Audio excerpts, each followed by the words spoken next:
Hey there viewers, it's Charlie. I'm back again with another Transformers review. And today's review is going to be on Studio Series Gamer Edition Ratchet. Now, this is a figure that I've been quite excited for ever since those leaked listings for it were first showed. And that's because, well, just like with Barricades, the War for Cybertron design of Ratchet has never had a toy before, or at least officially. I'm pretty sure there's a third-party version, but officially, the War for Cybertron Ratchet design has never had a toy before. So, how is this figure?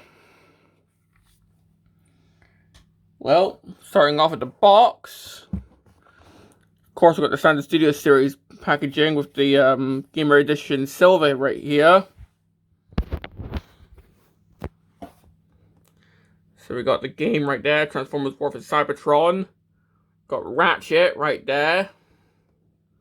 He's number 9. Got the D-pad right there. Of course, Gamer Edition Autobot Ratchet. This side we got a picture of his face right there. The other side we got another picture of Ratchet. Of course, we still got the D-pad right there. The back, we got him in both modes. Video game inspired. Icon attack. So he's got a pretty cool looking axe here. Says what he does in the game in one level. And of course, we got the backdrop. And we're showing offset backdrop.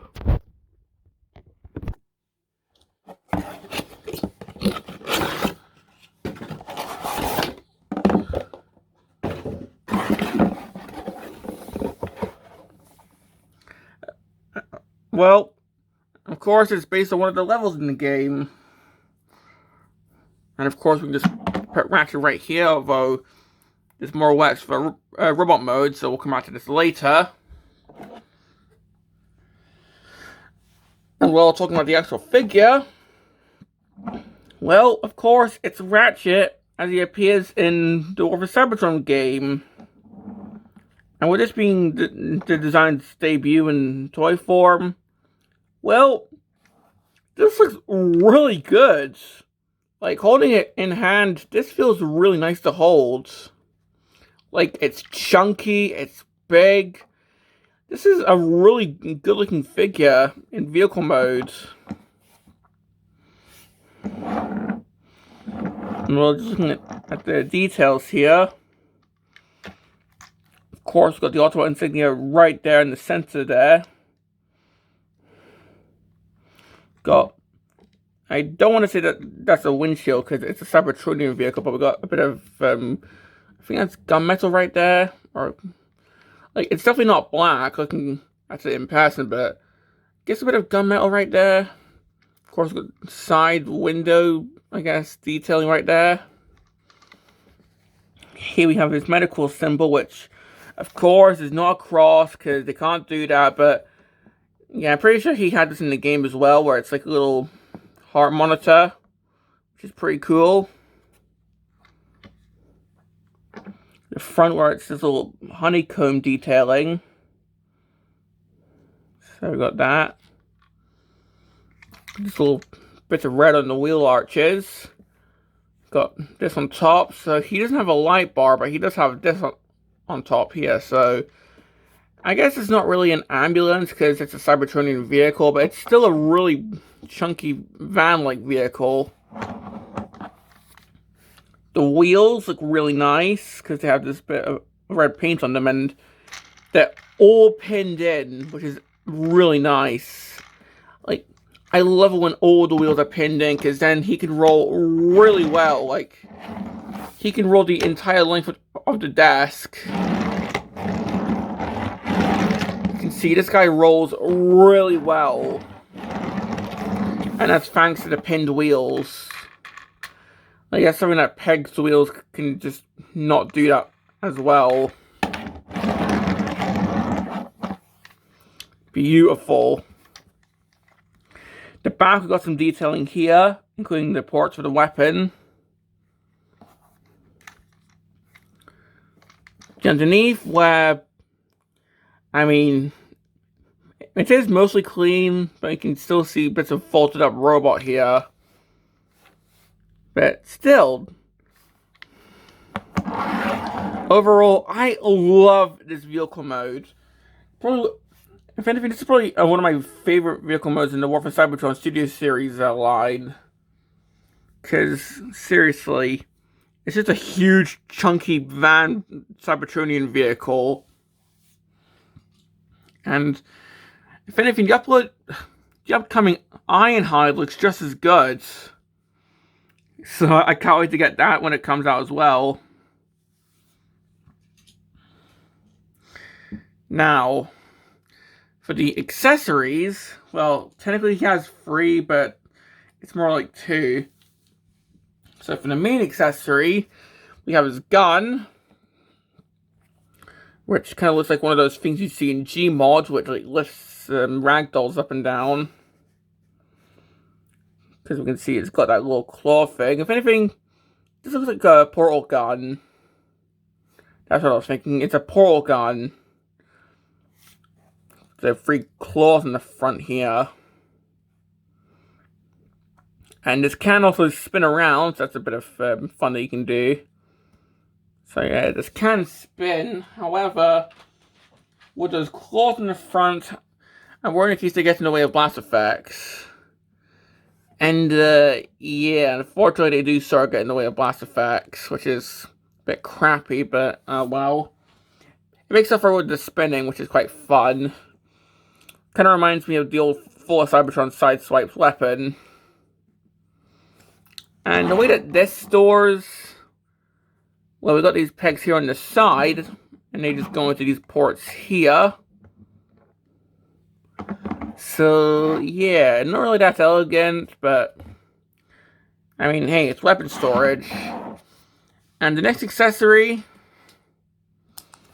his axe, which, of course, comes in 2 because it slots into his hand just like Prime's axe does, where it goes under the hand, and then this bit goes on top.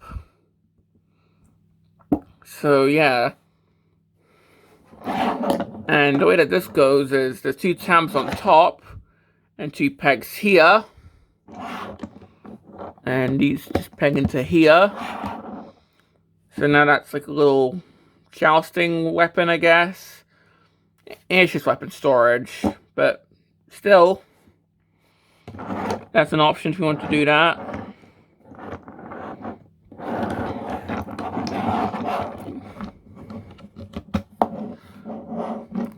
Honestly, part of me wishes that there was a way to have this on top as well, but I don't think there is, which is, yeah, it's really unfortunate. There's no way to have the gun on top, but, oh well.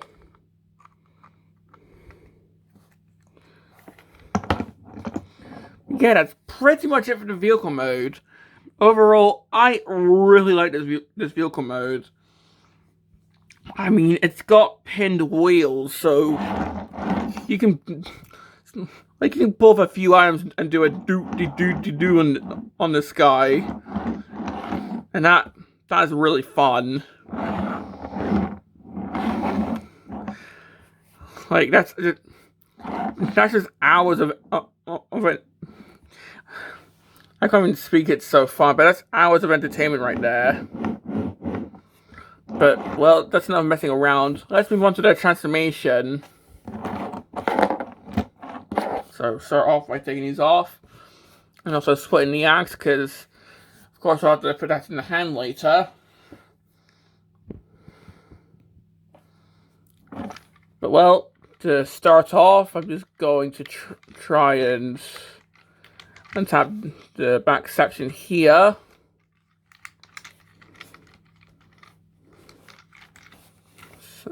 So just take these bottom sections here. These are going to form like the shin sections in robot mode. So just move those down. Move these little bits down. These are going to be his feet. And just try and split all this. And, like, this is all tabbed in, so it's gonna be a bit tricky to do.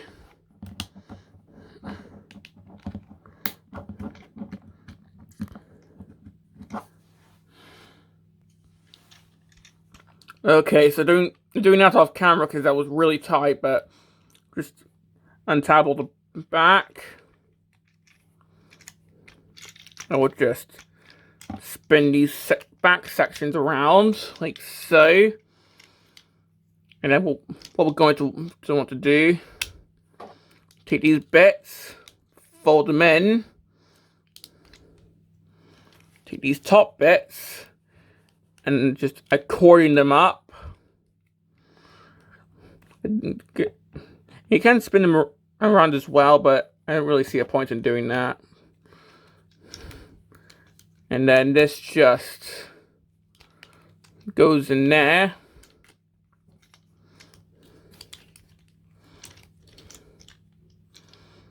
And now this can just close over. And these tabs will just go in there.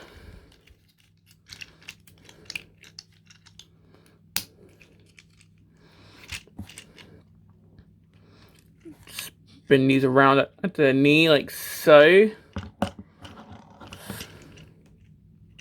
Straighten up the toes. So now we've got the legs all done. Oh, he fell over because, of course, a bit top heavy because we haven't done the top yet. But that's the legs all done. So now we're just gonna spin around the waist. This top section here, we're just going to get this entire bit untabbed, and that just moves up. So we can see the actual chest. So this is a bit of a faux part. So we can see that the shoulders and the arms are, yeah, they're all folded up here. So we're just going to want to untab these and untab the shoulders here.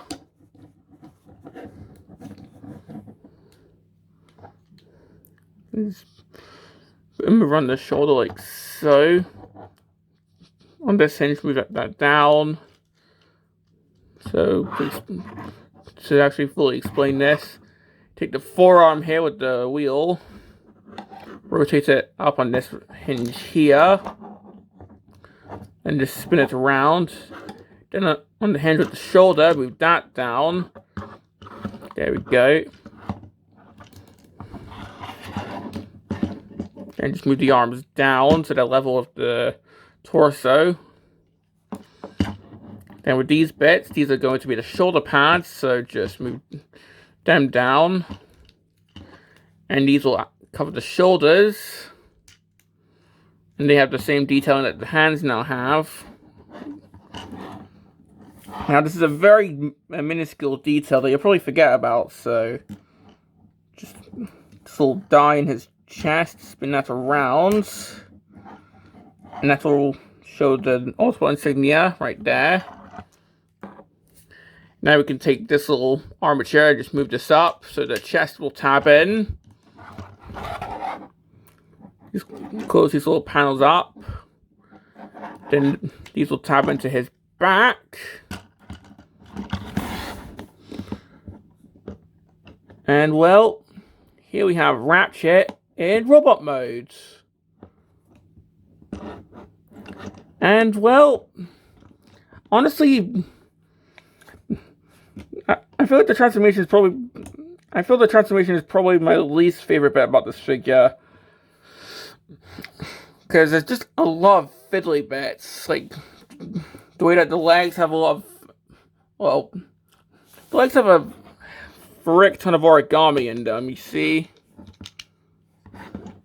Plus the way that the arms work, it can be kind of difficult remembering how the transformation works sometimes. So, yeah.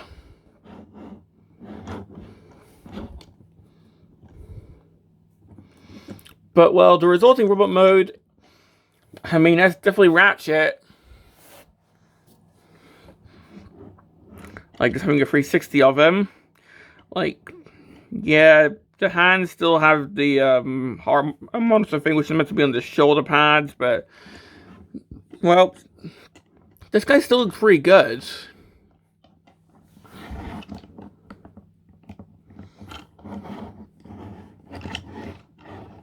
Like having a close up of the face. Well, if you look at the box, you can see how accurate that's. Yeah, that's pretty accurate, to be honest. And we can see that, yeah, it's using the Marvel comic coloring where the crest is white and the helmet is red. So, yeah. And well, here's a side by side with how he looks in the game itself. So you can see how well they tried to recreate it. So, yeah. Honestly, I feel like they've been doing a good job recreating these models. Like, obviously, there's a few things, because they have to... Like, obviously, and they have to make it transform. But, like, if you're looking at them on a shelf, then, yeah, they look quite accurate. And I'm sure if they made this guy back in, like, what, 2012 in the full Cybertron line, he would have looked way worse. Because, like, look at Sideswipe, for example, back then. So, yeah, this guy does look pretty good.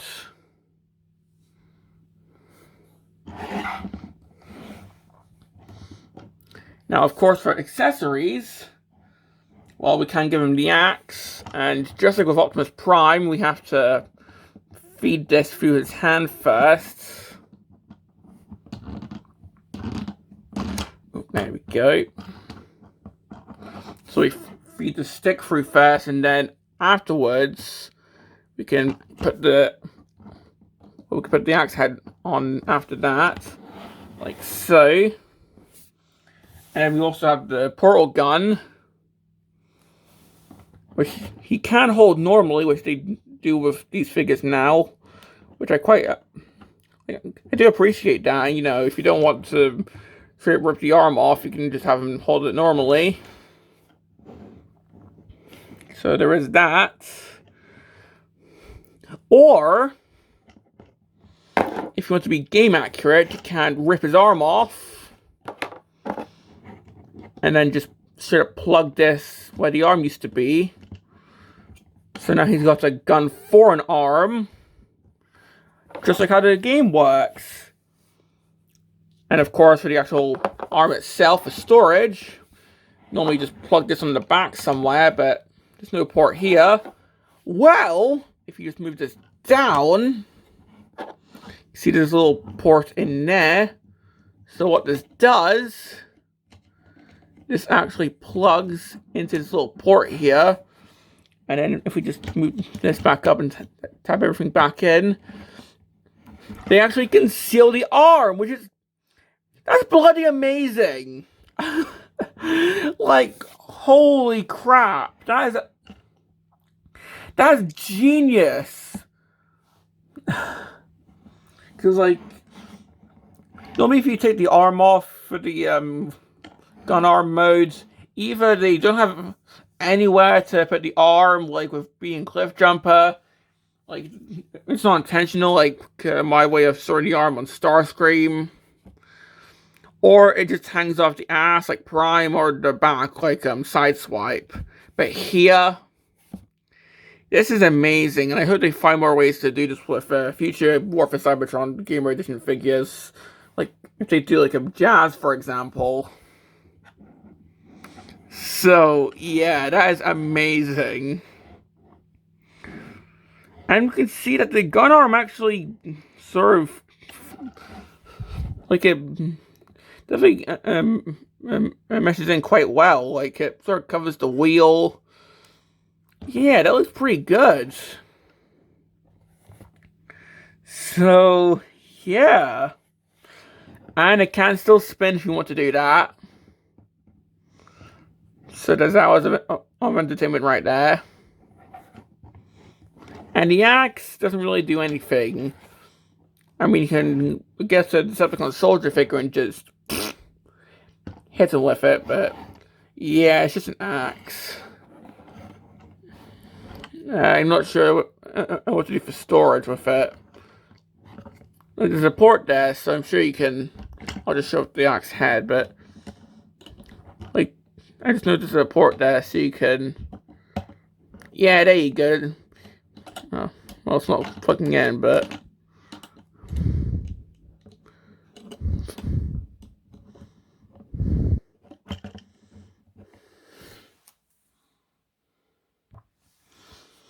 Well, you can't plug it in there, but it's a bit of a loose connection, but you can do that. Of course, like with the handle of the axe, but you can't do that. Just have to really get it tapped in. So if you don't want them holding the axe, and there is storage there. So, yeah. Now for the articulation, which we'll have to give him both arms for this. And take off the axe quickly. Yeah, this is really tricky to remove the axe. But giving him his... Well, giving him the arm back.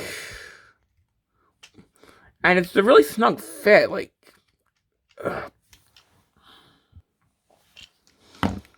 So, for this guy's articulation, well, the head can go side to side. So, there's that. And it can sort of move up and down. So, yeah, not really that much up, but it can like down slightly. Of course, the shoulder pads can move out the way, so the arms can move. And for the actual, well, the arms themselves, they can do a full 360. He can T-pose. You can break that joint if you want. This can swivel. He's got elbows. Yeah, bicep swivel there. Wrist swivel. Waist swivel, because he had that in transformation. He can kick forward, kick back, knees. You can do the splits. Swivel at the knee, because he had that during transformation as well. Pivot, you have to untap that, but he does have an ankle pivot. And the toes can move. So yeah, quite poseable. And if you want to, he can have just one arm. But yeah, if we just plug this back in.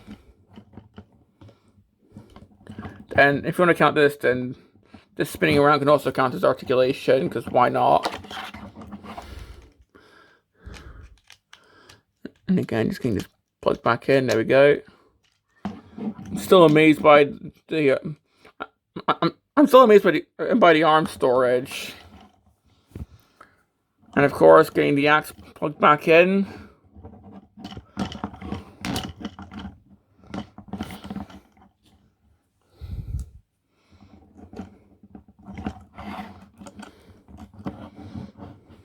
So, yeah, that's pretty much all I've got to say about this guy. So, how does he look with the backdrop? Honestly, he looks pretty good with it.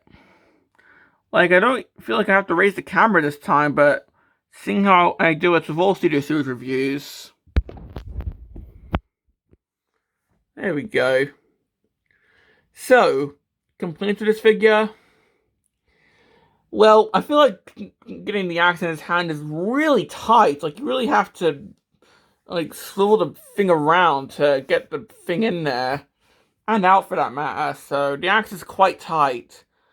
Hopefully they fix it with the Ironhide, but yeah, it's just kind of it's just really awkward to get the axe in there. I also find the transformation to be quite fiddly, especially with the legs, with the way that things have to fold up. Also, I don't find the spinning dial with the Autobot symbol on it necessary. Like, that could have just been a normal, like, chest with an Autobot symbol painted on, but I don't know.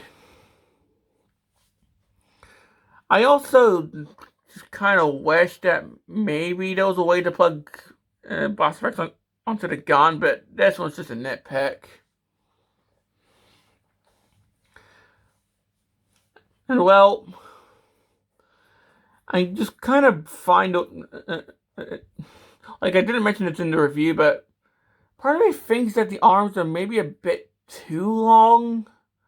I'm sure she looks like that in the game, but like I can't really show it here with the gun plugged in, but I don't know. Maybe it's because the wheels are like the wheels are just like below the shoulders and above the forearms, so maybe that's why I think that. But yeah, I feel the arms are maybe a bit too long, but but still, I think that this is a really fun figure. Probably, if anything, this is probably one of, if not the best that Gamer Edition has currently. And trust me, I am really excited for the Ironhide that's coming soon. So yeah, like Ironhide's gonna have a new head, a new weapon, and well, I just cannot wait for that figure. So yeah.